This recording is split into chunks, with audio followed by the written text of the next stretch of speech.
Hello বন্ধুরা, স্নিতাস ব্লগে আপনাদের সবাইকে স্বাগত।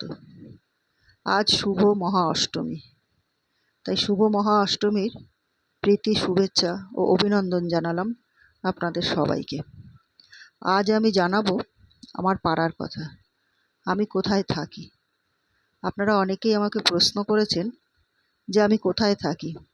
সবাইকে হয়তো আমি উত্তর দিয়ে উঠতে পারিনি, তাই আজকে আপনাদের আমি জানাচ্ছি আমি কোথায় থাকি। আমি থাকি বিবেকানন্দ পার্ক। বিবেকানন্দ পার্ক মুকুন্দপুর এলাকায় অবস্থিত। আমাদের পাড়ার পুজো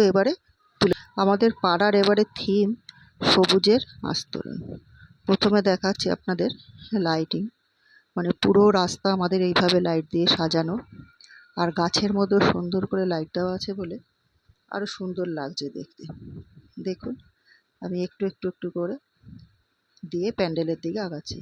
এই প্যান্ডেলের শুরুতেই সুন্দরভাবে পেন্টিং করা আছে, পেন্টিং দিয়ে এঁকে দেওয়া আছে, পুরো গ্রাম তুলে ধরা হয়েছে। আর তারপরে হচ্ছে আমাদের সবুজের আস্তরণ, যেহেতু এখানে ছোট ছোট করে টিন কেটে টিনের মধ্যে আপনার নানান রকম গাছ লাগানো আছে, ফুল গাছ থেকে শুরু করে ক্যাকটাস অনেক কিছু আছে।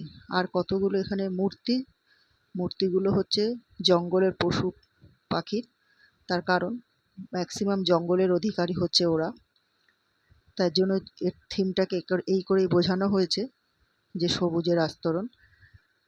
ঠিক উল্টো দিকে ওই একইভাবে সিনারি করে আঁকা আছে। এটা হলো মানে স্টার্টিং, প্যান্ডেলে ঢোকার রাস্তা। এবারে আমরা প্যান্ডেলের ভেতরে প্রবেশ করা শুরু করলাম। ধীরে ধীরে এখানে সুন্দর করে পাখি, গাছ, ছোট ছোট করে অনেক বাবুই পাখির বাসা। আবার ভেতরেও সেই একইভাবে অনেক মূর্তি দেওয়া আছে। এখানে কিছু মানুষের মূর্তিও দেওয়া আছে, কারণ জঙ্গলে মানুষকেও তো থাকতে হয়, প্রয়োজনে যেতে হয়। এইভাবে দেখুন, আস্তে আস্তে স্লিংয়ের দিকে তুলে ধরছি। স্লিংয়ে আপনার প্যান্ডেলের স্লিংটাতে বাবুই পাখির বাসাতে ভরা, আর সবুজ, চারিদিকে তাকালে সবুজ, আর কিছু কিছু জায়গায় লাল আছে, তার কারণ সেখানে পাখিরা বাস করছে, পাখি দেখানো হচ্ছে। আর এই যে ওপরে দেখা যাচ্ছে, এখান থেকে দেখে মনে হচ্ছে যেন সূর্য উঁকি দিচ্ছে, সূর্যের লাইট পড়ছে।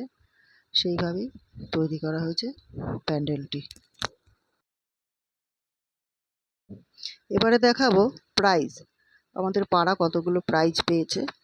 গত বছরেরও কিছু আছে তার মধ্যে। গত বছরে মৎস্য মারিব খাইব সুখে একটি প্যান্ডেল হয়েছিল, তার থেকেও পাওয়া ছিল কিছু প্রাইজ। আর বাকি প্রাইজ এবছরের দেখুন অনেকগুলো প্রাইজ পেয়েছে। আর প্যান্ডেলের সামনে এরকম একটা গ্লোব করা আছে। গ্লোবটাকে এক পাশ থেকে, মানে গ্লোবের ওপরে অনেক বাড়ি ঘর দেখা যাচ্ছে, যে পৃথিবীর ওপরেই আমরা সবাই আছি। গ্লোবের এক পাশ দিয়ে এন্ট্রি ছিল, এক পাশ থেকে এক্সিট ছিল। এই হলো আমার পাড়া। দেখুন আপনাদের কেমন লাগে আমার পাড়ার পুজো। আপনারা অনেকে জিজ্ঞেস করেছিলেন আমি কোথায় থাকি, এই আজকে বললাম কোথায় থাকি।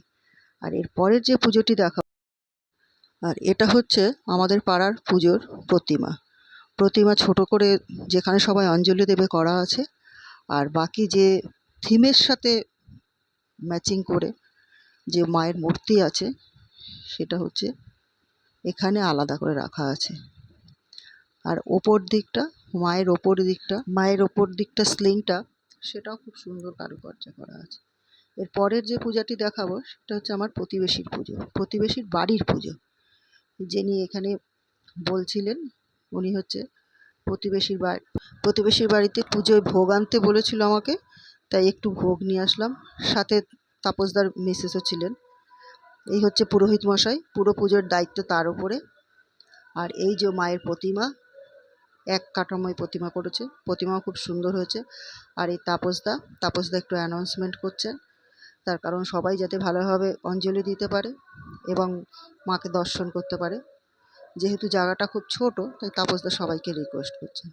ভালো পুজো হয়েছে, আমরাও খুব খুশি। আমাদের বাড়ির দুদিকে পুজো, একদিকে পাড়ার পুজো, একদিকে প্রতিবেশীর বাড়ির পুজো। আমার ভিডিওটা আমি এখানেই শেষ করছি। কেমন লাগলো জানাবেন, ভালো লাগলে সাবস্ক্রাইব করে দেবেন চ্যানেলটা, লাইক করবেন, কমেন্ট করবেন। অনেক ধন্যবাদ।